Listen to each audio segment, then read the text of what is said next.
नमस्कार दोस्तों। हम हैं पूर्व जन्म की कहानियों के कथावाचक, past life regression expert, life and leadership coach Hitesh Chhabra.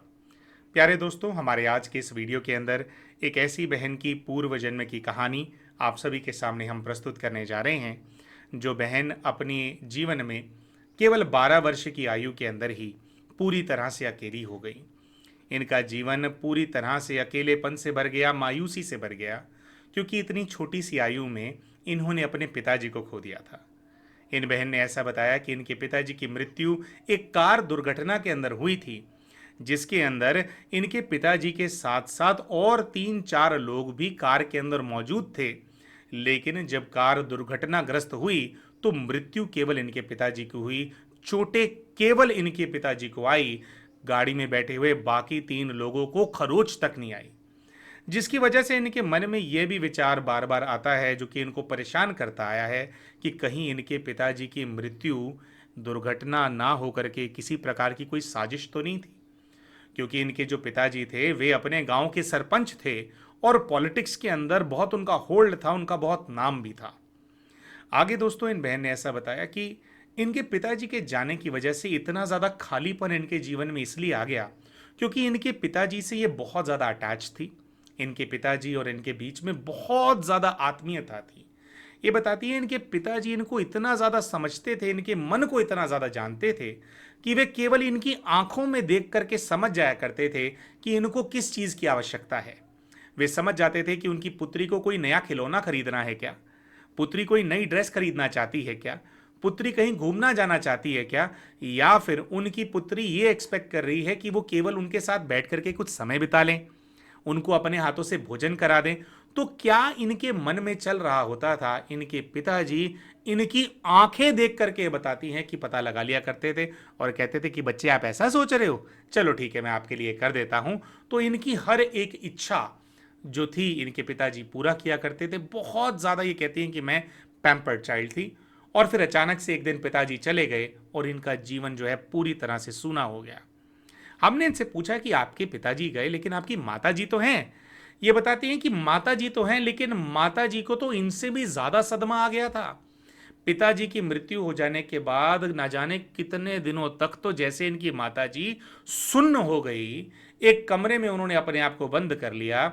एक कमरे में इनकी माताजी सुन्न हो गई और मतलब बिल्कुल जैसे उनके पास भी जाओ तो रिस्पांस नहीं देना, बस सदमे के अंदर ही चले जाना। और ये बताती हैं कि ये भी जैसे एकदम से डिप्रेशन का शिकार हो गई।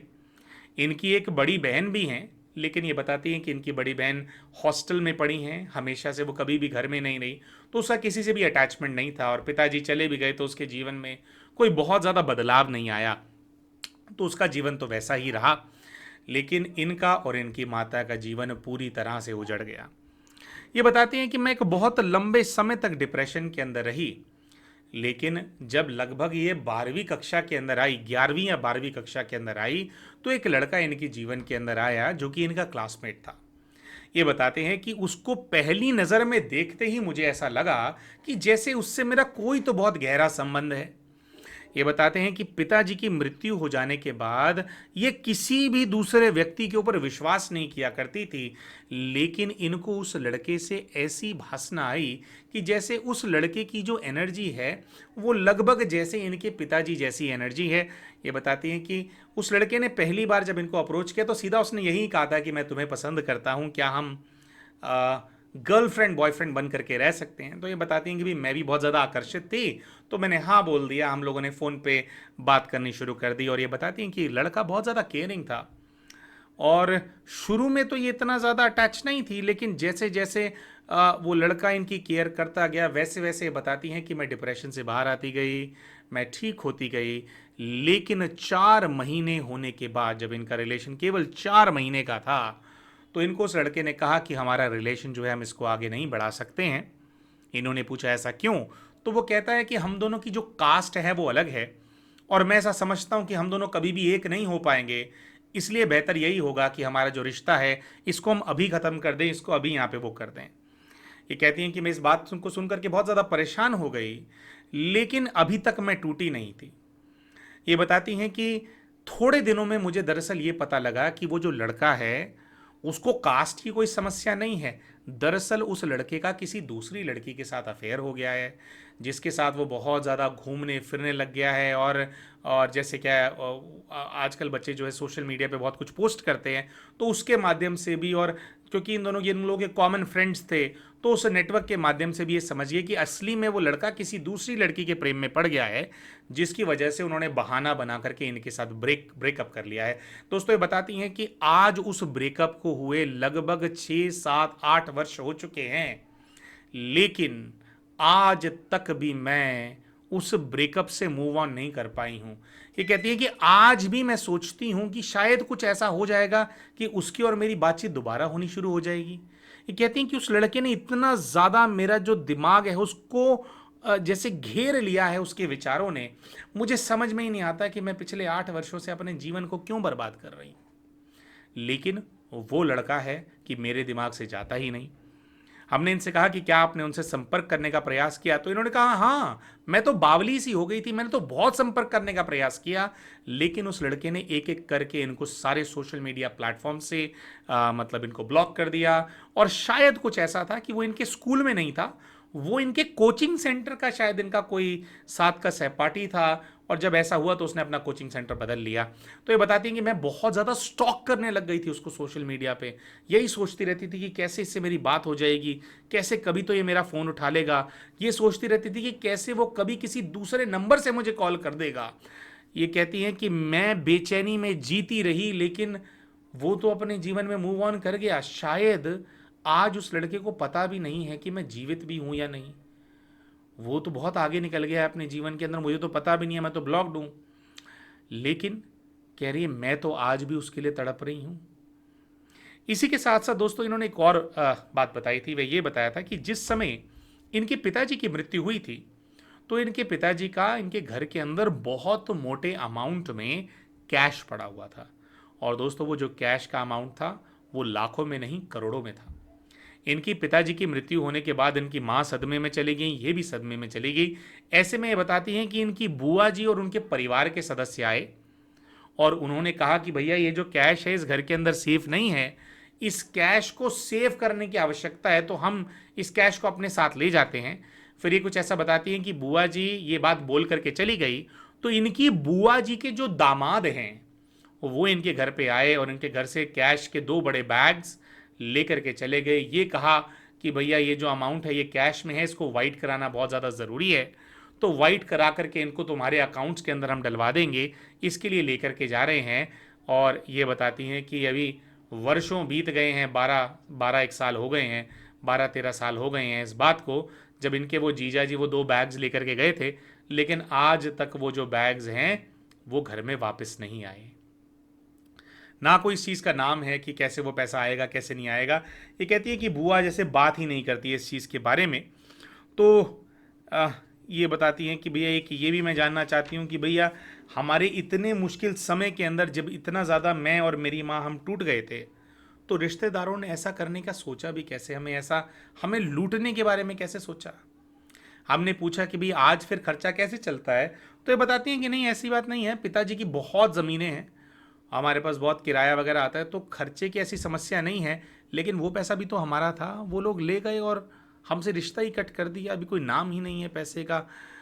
तो ये जानना चाहती थी दोस्तों अपने पास्ट लाइफ रिग्रेशन के माध्यम से कि इनके पिताजी से इतना क्या गहरा संबंध था इनके पूर्व जीवन का, जो कि इनके पिताजी इस जीवन में भी इतना प्रेम करते थे, और ऐसा क्या था कि इतनी छोटी उम्र में इनको छोड़ करके चले गए।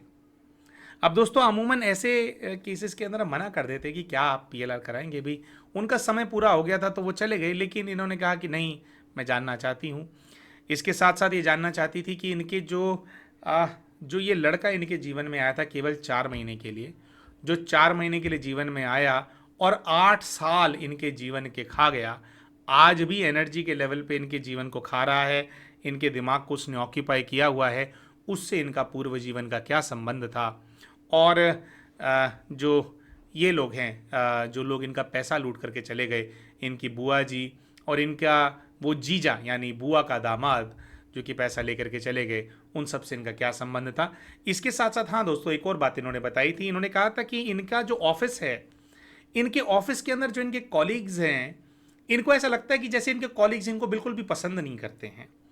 जैसे अंदर ही अंदर चिढ़ होती है ना कुछ लोगों से, कारण नहीं है लेकिन फिर भी चिढ़ते हैं, कुछ इस प्रकार की एनर्जी इनको अपने ऑफिस के कॉलीग्स से फील होती है। एक अंडर करंट सा अपने ऑफिस कॉलीग्स के साथ फील होता है। तो ये जानना चाहती थी कि इन ऑफिस कॉलीग से भी मेरा क्या, मेरे पूर्व जीवन का संबंध है क्या, कोई हिसाब किताब है क्या। तो दोस्तों इन्हीं सभी चीज़ों को लेकर के इनका पास्ट लाइफ रिग्रेशन किया गया। और दोस्तों बहुत खुशी से हम आपको ये बात बताना चाहते हैं कि इनके हर एक प्रश्न का उत्तर इनके पास्ट लाइफ रिग्रेशन के माध्यम से इनको मिला। इसके साथ साथ इनके स्पिरिचुअल गाइड से भी इनको बहुत ज़्यादा डिटेल में गाइडेंस मिली दोस्तों। तो आइए दोस्तों जानते हैं कि इन्होंने अपने पूर्व जीवन के अंदर किस प्रकार का जीवन अनुभव किया, कहाँ के रहने वाले थे, कौन सा इनका जेंडर था और क्या इनका हिसाब किताब था। प्यारे दोस्तों, इन बहन का पूर्व जन्म का अनुभव साझा करने से पहले हम शाउट आउट देना चाहेंगे सोनम यादव जी को, जिन्होंने अभी रिसेंटली हमारे चैनल को एज अ मेंबर ज्वाइन किया है। सोनम बहन, हमारे चैनल का और हमारी सेवाओं का विस्तार करने में आप हमारा सहयोग कर रहे हैं, जिसके लिए हम आपके बहुत बहुत आभारी हैं। प्यारे दोस्तों, अगर आप भी हमारे चैनल के मेंबर बनना चाहते हैं और हमारी सेवाओं का विस्तार करने में हमारा सहयोग करना चाहते हैं, तो हमारे इस वीडियो के नीचे आपको एक ज्वाइन बटन नज़र आ रहा होगा। उस बटन को क्लिक करके आप भी हमारी चैनल को किस प्रकार से मेंबर बन सकते हैं, मेंबरशिप को कैसे ऑप्ट कर सकते हैं, उसकी जानकारी को आप प्राप्त कर सकते हैं। तो दोस्तों, अपने पूर्व जीवन के पहले दृश्य के अंदर ये बहन ऐसा देखती हैं कि ये खुले आसमान के नीचे खड़ी हैं। अभी सुबह का समय हो रहा है। नीचे की तरफ ध्यान लेकर के जाती हैं तो नीचे इनको रेतीली मिट्टी वाली ज़मीन नज़र आती है। अपने पैरों की तरफ देखती हैं तो नंगे पैर में एक महिला इनको खड़ी हुई नज़र आती है।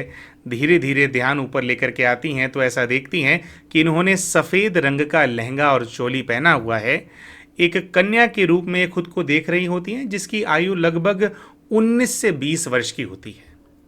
जब ये अपने हाथों का निरीक्षण करती हैं, हाथों को थोड़ा पलट कर देखती हैं, तो इनको ऐसी फीलिंग आती है कि जैसे इन्होंने अपने हाथ में कुछ सोने की अंगूठियां पहनी हुई हैं। और जो इनको अपनी पर्सनालिटी फील हो रही होती है, उससे ये बताती है कि मैं किसी अमीर घर की, अच्छे बड़े घर की लड़की हूँ।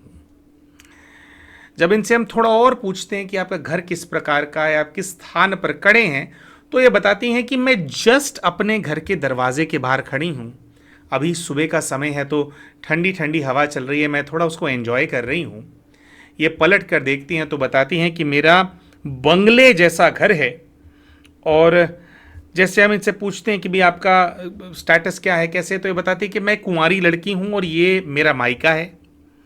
बंगला हवेली जो इनको नज़र आती है वो ये कहती है कि राजस्थानी स्टाइल का घर है, लेकिन हवेली से थोड़ा ये खुद ही क्लैरिफाई करती है कि किसी राजा महाराजे की हवेली नहीं है, लेकिन बड़े घरों की, बड़े लोगों की हवेलियाँ होती हैं ना, तो ऐसा कोई घर है।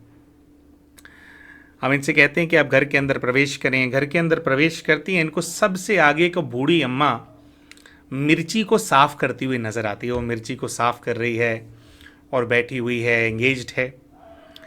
जब ये बूढ़ी अम्मा के पास जाती हैं तो ये बताती हैं कि ये बूढ़ी अम्मा जो है ये मेरी दादी माँ है और ये मुझे टोका टाकी बहुत ज़्यादा करती है।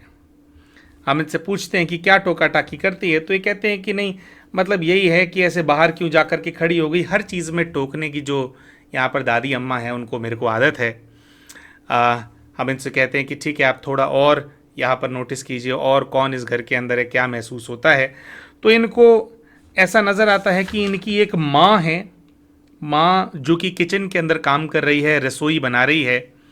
किचन मतलब कोई ओपन किचन इनको नज़र आ रही होती है, जिसके अंदर माँ जो है किसी प्रकार का काम कर रही हैं। इनको वहाँ पर एक छोटा भाई भी नज़र आता है जो कि इनसे लगभग 2-3 वर्ष उसकी आयु कम है। और इसको अपने पिताजी, उस जीवन के जो बहन है, इनको अपने पिताजी नज़र आते हैं, जो कि एक इजी चेयर के ऊपर बैठ कर के, ऐसे मतलब स्लांट वाली चेयर है, उसके ऊपर वो बैठे हुए हैं और वो शायद अखबार पढ़ रहे हैं या किसी चीज़ को तो वहाँ पर बैठ कर के जो है वो पढ़ रहे होते हैं। अब यहाँ इनको हम कहते हैं कि आप एक एक करके जितने भी कैरेक्टर्स हैं उनसे इंटरेक्ट कीजिए, उनसे आपका रिश्ता कैसा है उसको समझने का प्रयास कीजिए। तो वहाँ पर सबसे पहले हम इनको इनकी माँ के पास भेजते हैं।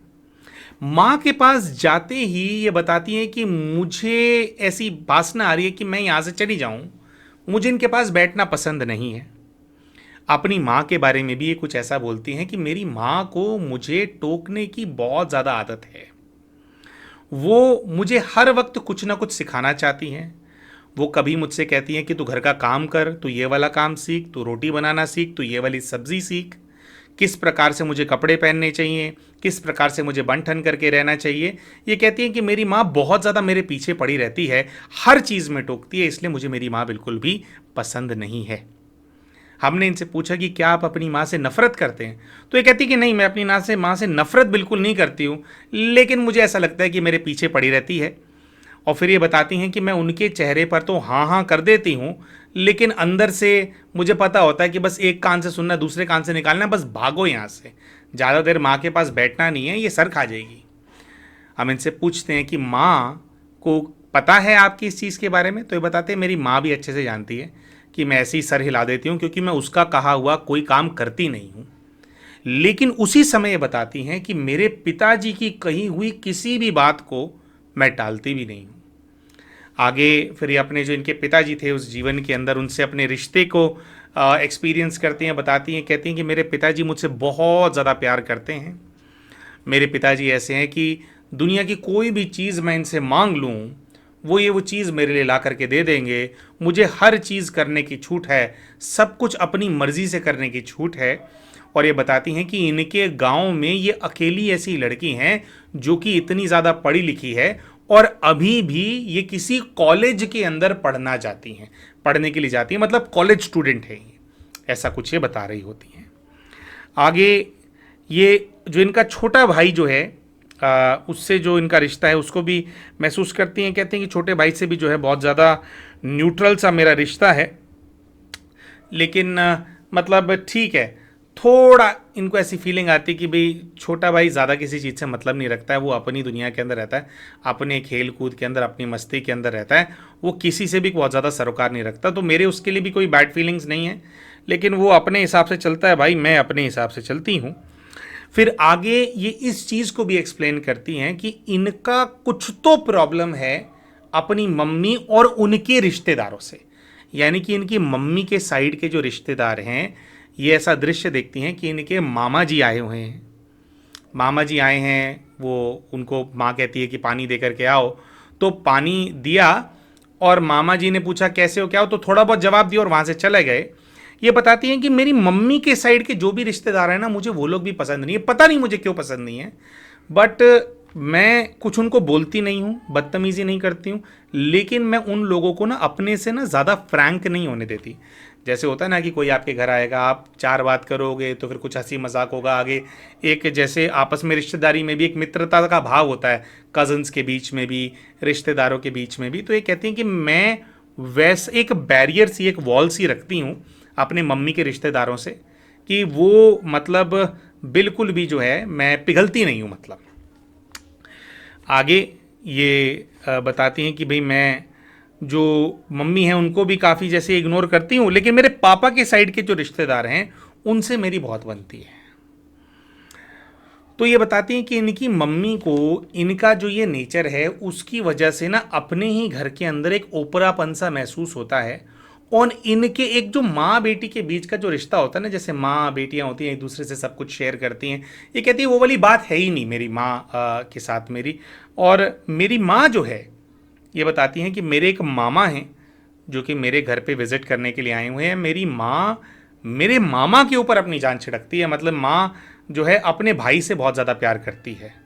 तो माँ अपने ससुराल में रहते हुए भी माँ की कहीं ना कहीं फीलिंग ये होती है कि उसका असली घर शायद उसका मायका ही है, उसके मायके वाले रिश्तेदार ही उसके असली रिश्तेदार हैं, और यहाँ पर थोड़ा उसको परायेपन की फीलिंग है, स्पेशली इनकी वजह से, क्योंकि इनके जो पिताजी हैं वो भी इनके तरफ प्रति बहुत ज़्यादा इंक्लाइंड हैं और ये बिल्कुल भी भाव देती नहीं है अपनी माता जी को।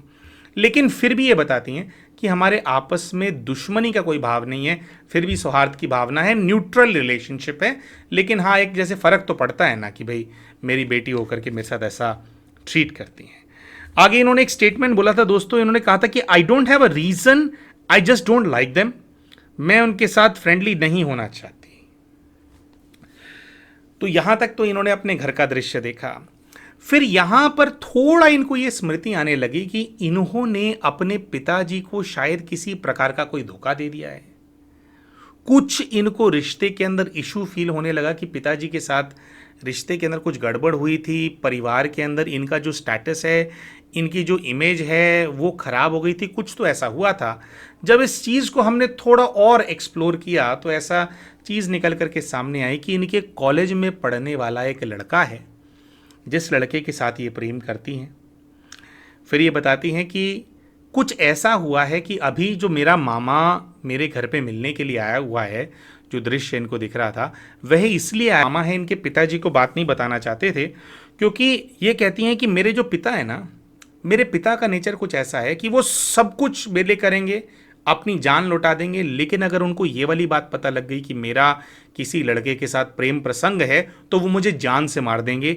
ये एक ऐसी चीज़ है जिसके ऊपर मेरे पिताजी बिल्कुल भी किसी प्रकार का एक्सेप्शन नहीं करने वाले हैं, और ये बात मेरी माँ और मेरे मामा जानते हैं। अब है कुछ भी, हूँ तो अपनी माँ की सगी औलाद ना, तो मुझे मरवा तो देगी नहीं वो, इसीलिए वो हैं। लेकिन ये बताते हैं कि जैसे मेरे मामा ने आकर के ये बात बताई है ना, तो मेरी माँ पीछे पड़ गई है अब कि इसकी जल्दी से शादी करो, जल्दी से शादी करो, जल्दी से शादी करो, जिसकी वजह से ये बताती हैं कि मुझे अपने घर के अंदर और बहुत ज़्यादा जो है घुटन फील होने लगी है।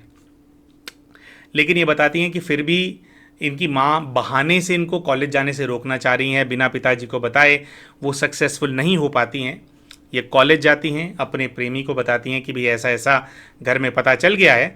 तो इनका जो प्रेमी है राजस्थान के जिस शहर के रहने वाले हैं ये लोग, ये लड़की बहुत प्रतिष्ठित किसी घर की लड़की है जिस भी गांव में रहते हैं, और जो लड़का है, लड़का भी एक बहुत ही प्रतिष्ठित परिवार से है, इन्हीं की कम्युनिटी से है, और इन दोनों का आपस में विवाह भी हो सकता है, कोई समस्या नहीं है। ये बताते हैं कि मैंने अपने वो जो प्रेमी है उनको बताया है और उसने कहा कि तू निश्चिंत रह, और 2 ही दिन के अंदर वो जो लड़का है अपने घर वालों को लेकर के इनके घर पहुंच जाता है, इनके पिताजी से इनका हाथ मांगने के लिए। ये बताती हैं कि वो लोग आए हैं और मैं पूरी तरह से भौचक्की हो गई हूँ कि भाई ये क्या हो गया, अभी ये तो रिश्ता ही लेकर के यहाँ पे आ गया। ये बताती है कि इनके प्रेमी के घर वाले जो हैं उन्होंने ये बात डिस्क्लोज़ नहीं करी इनके पिताजी को कि इन दोनों बच्चों का आपस में प्रेम प्रसंग है। वो इन्होंने कुछ ऐसा कहा कि हमने शहर में इस लड़की को कई बार देखा है, ये इधर कॉलेज में भी देखा है, इसी बच्चे के कॉलेज के अंदर पढ़ती है, हमें आपकी लड़की बहुत पसंद आई है, हमने थोड़ा आसपास पता किया, अपनी जानकारी में से तो पता लगा कि आपकी बेटी है, हम चाहते हैं कि आपकी जो बेटी है हमारे घर की बहू बन जाए, तो आप अपनी जो बेटी है उसका रिश्ता जो है हमारे बेटे से करवा दीजिए। ये यहाँ पर अब देखती हैं कि इनके पिताजी जो हैं वो बहुत मुस्कुरा करके उन लोगों से बात कर रहे हैं, और इनके पिताजी ने उनको कुछ ऐसा कहा है कि ठीक है भाई हम सोच करके आपको बताएंगे। लेकिन ये बताती हैं बहुत ही ज़्यादा पॉजिटिव वाइब्स आ रही हैं, बिल्कुल ऐसा लग रहा है कि हाँ भाई, कि भाई रिश्ते के लिए हाँ ही है, कोई दिक्कत नहीं होने वाली है। बस पिताजी ने बोला कि ठीक है हम सोच करके आपको बताते हैं, जैसे वो कुछ थोड़ा बहुत पहले इंक्वायरी करना चाहते हैं उस परिवार के बारे में। अब यहाँ पर ये बोलती हैं कि भाई मेरे को पता है कि उनकी इंक्वायरी भी कराएंगे तो कुछ गलत तो निकलने वाला है नहीं, वो भी बहुत प्रतिष्ठित बहुत बड़े परिवार के लोग हैं, कुछ दिक्कत तो होने वाली है नहीं। लेकिन फिर ये अगले ही कुछ दिनों बाद का एक दृश्य देखते हैं जिसके अंदर इनके पिताजी का कोई मित्र इनके घर पे मिलने के लिए आया हुआ है उनसे। इनके पिताजी उस परिवार के बारे में उनको बता रहे हैं और उनको कह रहे हैं कि भैया ऐसा ऐसा है तो तुम पता करो। ये बताती हैं कि वो जो मित्र पिताजी का आया हुआ था उसने छूटते ही पिताजी को ये बोला, कह रहे भाई साहब ये परिवार के बारे में पता क्या करना है, आपकी जो लड़की है उसका तो पहले से उस लड़के के साथ प्रेम प्रसंग चल रहा है, चक्कर चल रहा है। तो ये बताती हैं कि इनके पिताजी जो हैं उनके चेहरे के भाव एकदम से बदल गए हैं और वो शॉक हो गए हैं। लेकिन शॉक होने के बाद थोड़ी ही देर के अंदर वो जैसे अपनी सेंसेस में आते हैं और पिताजी कहते हैं, कह रहे नहीं नहीं ये क्या बात कर रहा है, तो ऐसा हो ही नहीं सकता। तो ये कहते हैं कि इनके पिताजी अपने मित्र से ही झगड़ा सा कर रहे हैं कि कैसी बात कर रहा है, तो ऐसा तो हो ही नहीं सकता, मेरी बेटी मेरे को धोखा नहीं दे सकती है। तो यहाँ पर इनके पिताजी का मित्र कहता है कि ऐसा है सा, अगर आपको ज़्यादा लगता है ना, तो आप अपने जो आपके साले साहब हैं उनसे पूछ लीजिए, आपके साले साहब इस चीज़ को जानते हैं। और फिर अगला दृश्य देखते हैं कि इनके मामा को इनके पिताजी ने बुला लिया है और इनके मामा आकर के बताते हैं कि हाँ जीजा जी ऐसा है, मैं जानता था, आपको हमने बात इसलिए नहीं बताई क्योंकि आप बहुत गुस्से वाले हैं, तो हम नहीं चाहते थे कि घर के अंदर अशांति हो जाए। बहन जी को मैंने बताई थी बात, तो इसीलिए बहन जी भी कह रहे थे कि अब इसकी गुड़िया की शादी कर देते हैं, तो मैंने जानबूझ करके आपको ये बात नहीं बताई। तो यहाँ पर ये सोचती हैं कि भाई अब इनको लगता है कि जैसे भाई इनके जो पिताजी हैं वो इनके ऊपर बहुत ज़्यादा गुस्सा करेंगे, लेकिन बहुत ज़्यादा शॉक हो जाने के बाद इनके पिताजी ये बताती हैं कि इनके पास आए हैं और वो कहते हैं कि गुड़िया तूने ठीक नहीं किया ये, अब तेरे को मैं एक चॉइस देता हूँ, या तो तू उस लड़के को चुन ले या फिर तू अपने बाप को चुन ले। ये जो भी हुआ मैं भूल जाऊंगा, मैं माफ़ कर दूंगा, लेकिन बेटा एक तरफ हो जाए, या तो वो लड़का मिलेगा या पापा मिलेंगे, कौन चाहिए। तो ये कहती हैं कि इन्होंने एक झटके में अपने पिताजी को बोला कि मुझे अपने पिताजी चाहिए, मुझे वो लड़का नहीं चाहिए। आगे ये देखती हैं कि इन्होंने अगले दिन जाकर के वो लड़के को कॉलेज में बोल दिया है कि भाई नहीं हो सकता है, मेरे पिताजी ने मना कर दिया है, और उसको बोल दिया है कि भाई अब तुम जो है ये ख़त्म है, कोई रिश्ता विश्ता नहीं होगा, घर वालों को मना कर देना, आगे हमारे यहाँ से कोई बात नहीं है, हम लोग दोबारा कभी बात नहीं करेंगे। ये बताती हैं कि मैंने कॉलेज में उस लड़के को पूरी तरह से इग्नोर करना शुरू कर दिया है और वो लड़का पागलों की तरह अब मुझे जो है चेज़ करने लग गया है। वो लड़का, ये कहती हैं कि मुझे कन्विंस कर रहा है कि भाई अगर तुम्हारे पिताजी नहीं मानते हैं तो हम भाग जाते हैं, मैं सब कुछ संभाल लूँगा, लेकिन तुम मुझे छोड़ो नहीं। ये उनको कह रही है कि भाई मैं अपने पिताजी के अगेंस्ट नहीं जा सकती, मैं उनको नहीं छोड़ूंगी, मैं तुम्हें छोड़ दूंगी।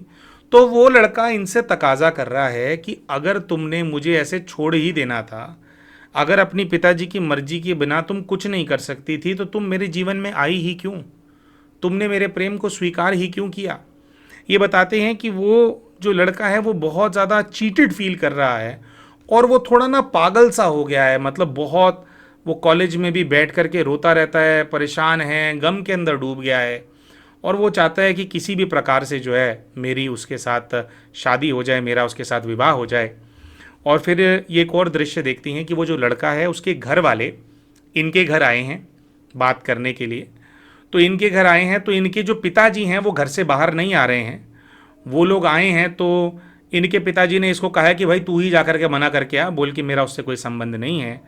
तो ये कहती हैं कि भाई मैं गई हूँ और मैं ना बहुत ही बदतमीज़ी से उसके घर वालों से बात कर रही हूँ और मैं उनको कह रही हूँ कि ऐसा कुछ भी नहीं है, वही मेरे पीछे पड़ा हुआ था, मैं उससे कोई प्यार नहीं करती हूँ, मेरा नाम बदनाम करने की कोशिश की जा रही है, मैं बर्दाश्त नहीं करूँगी इस चीज़ को, निकल जाओ हमारे घर से। ऐसे करके बताती हैं कि मैंने वो जो प्रेमी है मेरा उसके घर वालों को निकाल दिया है, मैं पूरी तरह से मुकर गई हूँ। फिर ये बताती हैं कि उस वैसे विजिट करने के बाद वो लोग 3 बार और आए और इसी प्रकार से 3 बार और हम लोगों ने उनकी बेइज्जती करके उनको वापस भेज दिया। यहाँ पर हमने इनसे पूछा कि भाई वो आए हैं, भाई क्या बात कर रहे हो।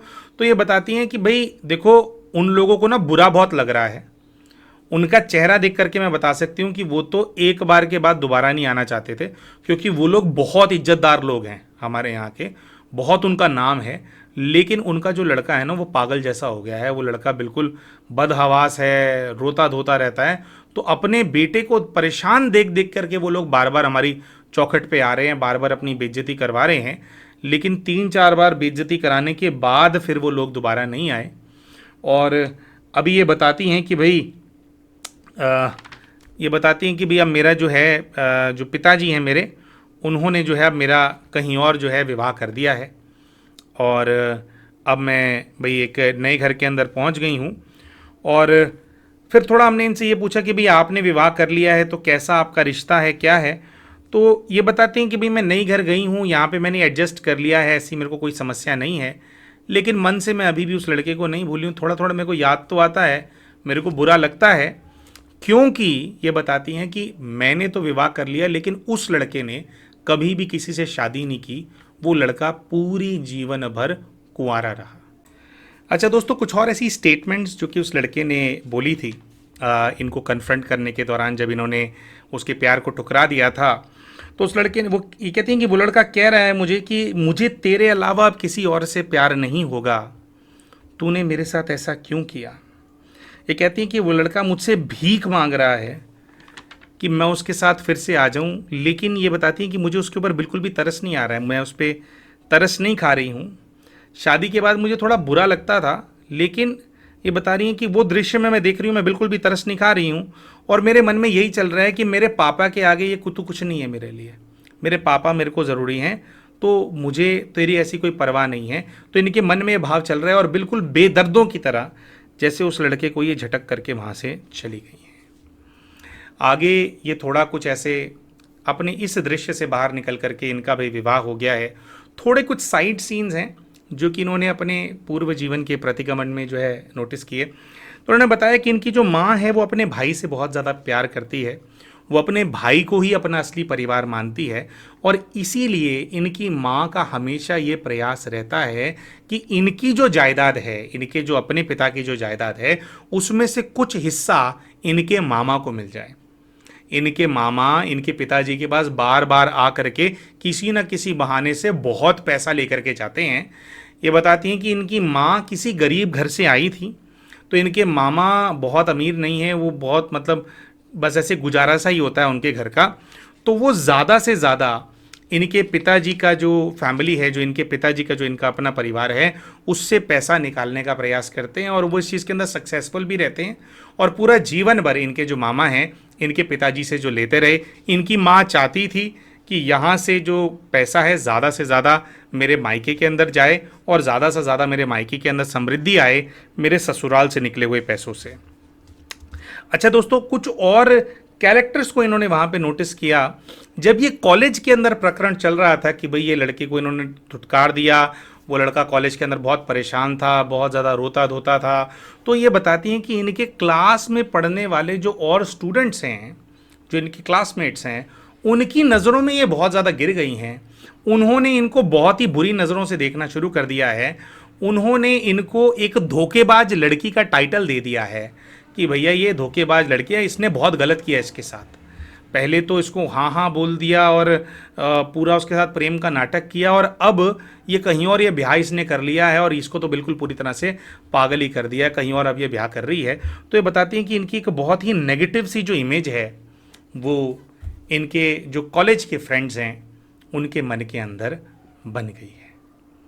अब दोस्तों हम आपको बताएंगे कि जितने भी कैरेक्टर्स यहाँ पर देखने को मिले, इनमें से ये जो पूर्व जीवन में ये कैरेक्टर्स को देख रही थी, इनमें से कौन कौन से कैरेक्टर्स इनके आज के जीवन के अंदर एग्जिस्ट करते थे, उनका क्या रिलेशन था, और आज जो कुछ भी इनके जीवन के अंदर हुआ उसका इनके पूर्व जीवन से क्या संबंध था।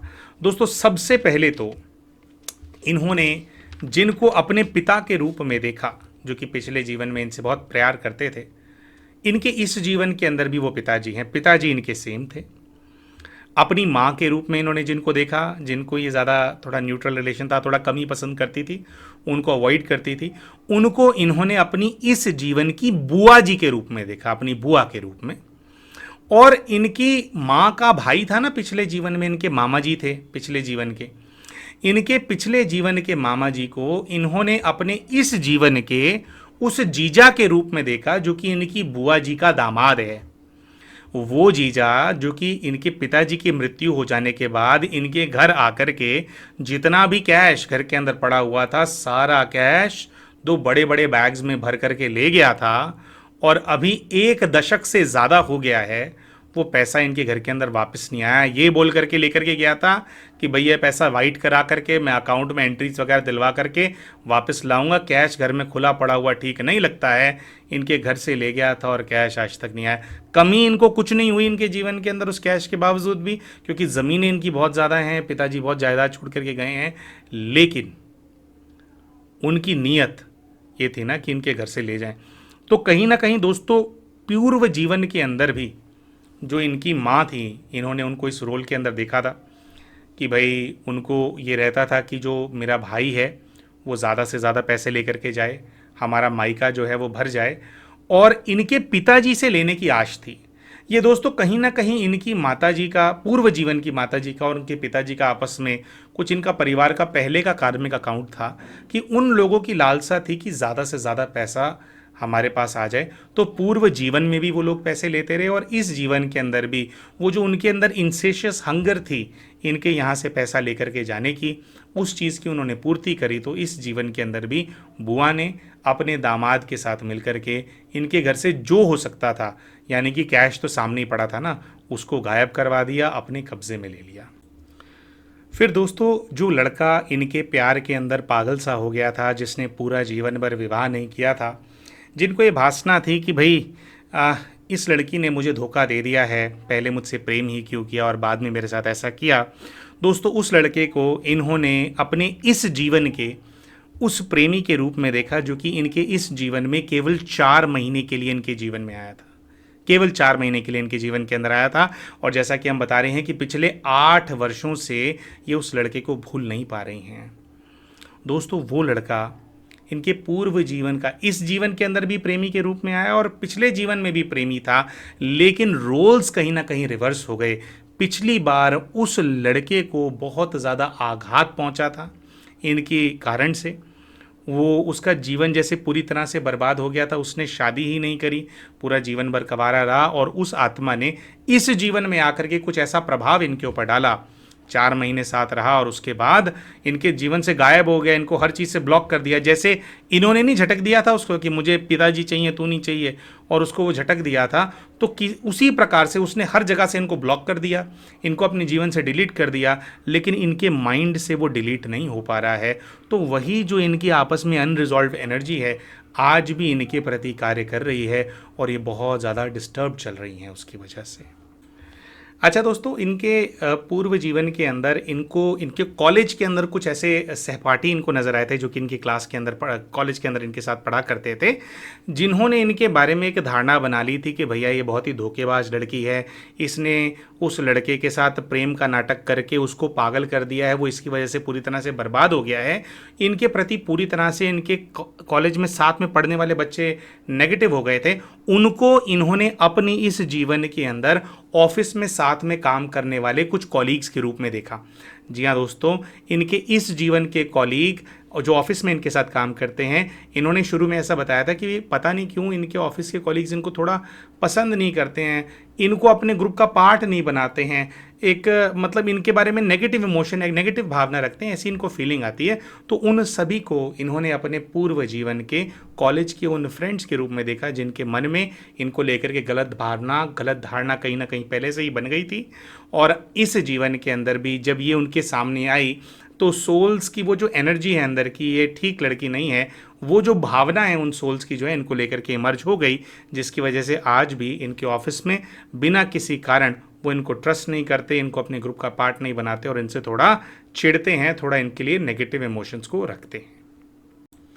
अच्छा दोस्तों, अब फाइनली हम बात करेंगे कि जब अपने पूर्व जीवन को देख करके ये अपने स्पिरिचुअल गाइड के पास गए तो वहाँ जा कर के इनको स्पिरिचुअल गाइड से क्या इनको संदेश मिला। कुछ ऐसे प्रश्न थे जिनके उत्तर बहुत ज़्यादा क्लियरली इनके स्पिरिचुअल गाइड ने इनको दिए।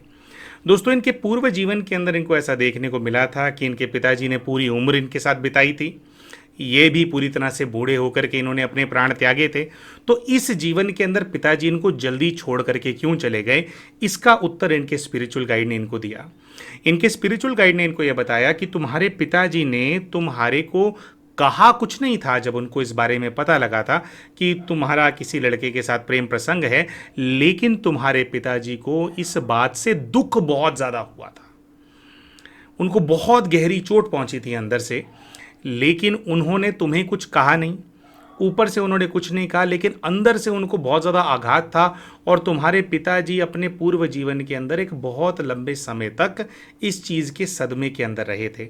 इसकी वजह से ही वह जो आत्मा है, वो जो उस आत्मा को ये पेन महसूस हुआ था ना, एक धोखा महसूस हुआ था, उसी की वजह से, उस आत्मा की वजह से कुछ ऐसी परिस्थितियां आपके जीवन के अंदर उत्पन्न हुई जिसके अंदर से अचानक से ही वो आपको छोड़ करके चले गए। जैसा कि आज आपके मन में भाव है कि उन्होंने आपको जैसे धोखा दे दिया, आपको इस दुनिया के अंदर जो कि इतनी नेगेटिव है, जिसमें हर लोग दूसरों का फ़ायदा उठाना चाहते हैं, उसमें वो आपकी प्रोटेक्टिव शील्ड थे, आपको छोड़ करके चले गए। भले ही उनकी मृत्यु हुई, लेकिन आपको कहीं ना कहीं फील होता है ना कि पिताजी ने मुझे धोखा दे दिया, मुझे इतनी कम उम्र में छोड़ करके चले गए। तो वही जो पेन उन्होंने बियर किया था अपने पूर्व जीवन में आपके धोखे की वजह से, या जिस चीज़ को वो धोखा समझते थे, वैसा ही एक पेन जो है आपके इस जीवन के अंदर, इस लाइफ के अंदर जो है आपको फेस करने को मिला उस आत्मा की वजह से। अच्छा दोस्तों, फिर इसके बाद उन्होंने, स्पिरिचुअल गाइड ने इस चीज़ की भी इनको क्लैरिटी दी कि इनके जो पिताजी हैं, इनके पिताजी की जो मृत्यु है वह एक्सीडेंट से नहीं हुई थी। उन्होंने इनको बताया कि इनके पिताजी का एक मित्र था, जिस मित्र को इनके पिताजी पॉलिटिक्स के अंदर लेकर के आए थे। उस मित्र को इनके पिताजी ने कुछ बिना दूसरों को बताए हुए कुछ अमाउंट भी दे रखा था, जो काफ़ी ज़्यादा था, और वह जो व्यक्ति था वह इनके पिताजी का पैसा वापस नहीं देना चाहता था। इसीलिए एक प्लानिंग के तहत उन्होंने ही ऐसी परिस्थितियों को उत्पन्न किया, पैदा किया, जिससे कि इनके पिताजी की मृत्यु हो गई। तो वो किसी प्रकार का मतलब हादसा नहीं था, एक प्रकार से प्लान्ड मर्डर ही था। लेकिन इनके स्पिरिचुअल गाइड ने कहा कि पर वो बात एक्यूरेट थी, वो बात हुई ठीक इसलिए क्योंकि वो उन दोनों आत्माओं का आपस में कुछ पुराना हिसाब किताब था, कुछ उनका पैसे का भी लेन देन का हिसाब किताब था, और प्राण का भी कुछ उनका आपस में हिसाब किताब था, जिसकी वजह से इस प्रकार की परिस्थिति पैदा हुई कि आपके पिताजी को उनकी साजिश के चलते हुए जो है अपने जो है प्राण उनको जो है त्यागने पड़े। वो उनका सेपरेट कार्मिक अकाउंट था, वो कहते हैं उनका आपसे कुछ लेना देना नहीं है। यहाँ से दोस्तों जब बहन अपने ट्रांस से बाहर आ गई तो बहन ने हमसे फिर कुछ प्रश्न पूछे, ये कुछ और फर्दर क्लैरिटी चाहती थी, जिसके ऊपर फिर हमने उनको क्लैरिटी दी। इन्होंने कहा कि भाई मेरे पिताजी ने मुझे क्यों दुख दिया, भाई मैंने तो उनकी बात मान ली थी ना, तो फिर उनके साथ धोखा कैसे हो गया, और यहाँ पर ये लड़का मुझे पीछे पड़ गया। तो ये इस बात के अभी भी अपने मन में एक जस्टिफिकेशन के अंदर थी, पर भाई मैं तो, मेरी शादी भले ही हो गई थी लेकिन मैं उसको याद तो करती थी ना, है ना, तो मैं ऐसा कुछ कर ही नहीं सकती थी। वैसे भी किसी में से एक को तो दुख पहुंचना ही था। तो यहाँ पर हमने बहन को देखो पहले तो क्लैरिटी दी दोस्तों, और कुछ जो बात स्पिरिचुअल गाइड ने कही है उसके ऊपर हम स्पष्टीकरण भी देना चाहेंगे। देखो दोस्तों, एक तो हमने इन बहन को क्लैरिटी दी कि बहन देखो, आपने उस लड़के को छोड़ दिया इतने बेरहमी से, एकदम बेदर्दी से, और उसके बाद अगर आपको शादी के बाद वो लड़का थोड़ा बहुत याद आ जाता था तो उसके ऊपर कोई एहसान नहीं कर दिया है आपने, ठीक है। ऐसे इंसान किसी जानवर को भी चोट पहुंचा दे ना गलती से किसी जानवर को, तो उसके बारे में भी विचार आ जाता है इंसान के मन में। इसका मतलब ये नहीं है कि वो उस जानवर के साथ हमने जस्टिफाई कर दिया, किसी जानवर की टांग टूट गई हमारी गाड़ी की वजह से तो हमने उसके साथ कुछ जस्टिफिकेशन कर दिया, अगर हम मार करके उसको चले गए थे तो दुख होता है, लेकिन उसको तो आपने चोट पहुंचाई दी ना, वहां पर तो आपका हिसाब किताब बन ही गया। दूसरा, आपके पिताजी को बिल्कुल उनको दुख उनको होना उनके हिसाब से जायज़ था, क्योंकि उनकी यही एक्सपेक्टेशन थी। वो जो ज़माना था उसके अंदर ये चीज़ एक्सपेक्ट नहीं की जाती थी। भले ही एक्सपेक्ट करना किसी दूसरे व्यक्ति से कि भाई वो आपके हिसाब से ही अपना पार्टनर चुनेगा, ये एक थोड़ी जस्टिफाइड बात नहीं है, लेकिन आप दोनों की, बाप बेटी की तो आपस में वही एक्सपेक्टेशन थी ना। आपने भी अपने पिताजी के सामने ये इमेज बना करके रखी थी कि भाई आपसे ऊपर कुछ नहीं है, और इस चीज़ का आपको पता था कि भाई इस चीज़ के अंदर पिताजी अग्री नहीं करेंगे। तो हमने यहाँ पे बहन को बताया कि देखो बहन, हमें जो लगता है कि अगर आपने ऐसा कुछ किया होता तो इन दोनों ही आत्माओं से आपके कार्मिक अकाउंट्स नहीं बनते। वो ये था, जब कॉलेज में आपका उस बच्चे के प्रति आकर्षण होने लगा, उस बच्चे का आपके प्रति आकर्षण होने लगा, तो कुछ ना कुछ आपका इनिशियल डिस्कशन हुआ होगा जिसके अंदर ये लड़का आपके पास आया होगा। अब आपको पता था आपके पूर्व जीवन में कि आपके पिताजी आपसे बहुत ज़्यादा प्रेम करते हैं, तो लड़के को आपको तभी क्लियरली बोलना चाहिए था कि देखो मेरे पिताजी इन चीज़ों को पसंद नहीं करते हैं, तो मैं ऐसे वो नहीं कर पाऊंगी, आगे नहीं बढ़ पाऊंगे रिलेशनशिप के अंदर, मैं अपने पिताजी से बात करूंगी, और अगर तुम मुझे पसंद करते हो भैया तो जय मेरे माता पिता से मेरी बात कर लो, जो वो निर्णय लेंगे वो मैं मान लूँगी। और ऐसे केस के अंदर उस लड़के के घर वाले आपके यहाँ पे रिश्ता लेकर के आते तो आपका रिश्ता हो जाता, क्योंकि आपने अफेयर को आगे नहीं बढ़ाया था फिर, ठीक है। एक तो ये पॉइंट, या आप इसी को थोड़ा ऐसा भी सिनेरियो हो सकता था कि ऐसी जब बात हुई तो आप जाकर के अपने पिताजी से ही बात करते कि पिताजी मैं कॉलेज में पढ़ती हूँ, ऐसे एक लड़का है जिस ऐसे ऐसे वो शायद मुझे पसंद करता है, मुझे भी ठीक लग रहा है पिताजी, जैसा आप बोलें, मैं आपकी पगड़ी नहीं उछाल सकती हूँ, मुझे उसका बहुत मान है, उसकी बहुत फिक्र है, जैसा आप बोलेंगे मैं वैसे डील करूँगी।